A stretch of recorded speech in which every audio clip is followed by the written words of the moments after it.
Okay, our fondant has been cooling now for about 10 minutes. It will depend on the temperature of your kitchen and on the temperature of your marble board as to how long you do cool your fondant. But we want to go ahead and test it by hovering our hand over the top, see if we feel any heat coming from the fondant. If we do, it's not quite ready. You can also push the sides in a little to see if the fondant is set enough to just wrinkle. If it is, then you're ready to charm your fondant. Okay, now that we know our fondant is ready to charm, we're going to go ahead and make the magic happen. Remember, using our Charm Your Charmer, and we're going to put it directly on our marble board, and we are going to scrape our fondant and move it to the center. And then we will do the same thing on the other side. What we're doing here is basically agitating the fondant, but we don't like the word agitation or agitating, so we're charming it. Isn't that charming?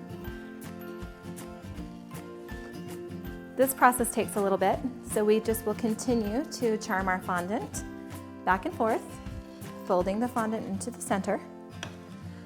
And what you'll see is as we continue the charming, the color of the fondant will change, as well as the texture.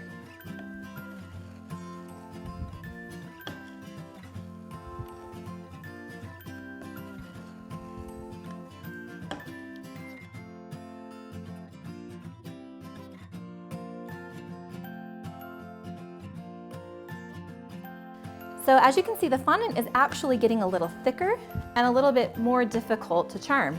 That's exactly what we want to have happen. As you continue this agitation or this charming process, the color, like I said, will change, and you can see that a little bit, and you will feel a little bit more resistance with your fondant. And this process takes some time, so you're going to just continue to charm and charm and charm until this light, beautiful, buttery yellow turns to a little lighter yellow, and then eventually kind of a creamy white. I know you're dying to taste it, so are we. As you can see, the fondant's becoming noticeably lighter. We're not quite there, but we're sure getting close. Ooh, it's getting close. Isn't it beautiful? We're on our way to the perfect fondant.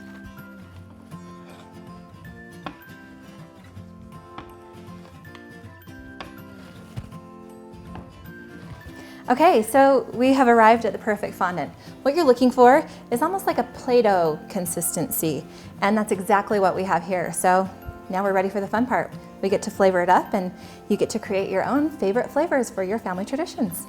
A fondant batch this size will make over 100 chocolates, and so our flavor options really are endless. Some of our favorite ways to flavor our fondant are with oils, and the oils are very simple to use. You just want to make sure that you use a dropper so that you can control the amount of oil that's put into our fondant. Sometimes we can get a little overzealous if we don't have the control of a dropper. We want to make sure that when we do flavor our fondant that it is strong enough that you can still taste the flavor after it's dipped in chocolate. So we would go a little heavy on your flavorings. You can have lots of fun with other items. Peanut butter is a great one. We actually pulverized some dehydrated berries, and it was surprisingly lovely. So I challenge you to find things like this to mix into your chocolates. And actually, we have endless ideas right on our website. So definitely check us out and see what kind of fun flavor combinations we came up with. And let us know what flavor combinations you come up with. Share your traditions with us. We're all family.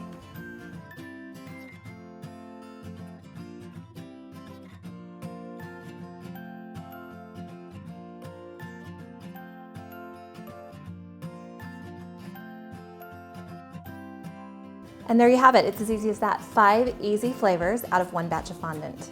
It's amazing.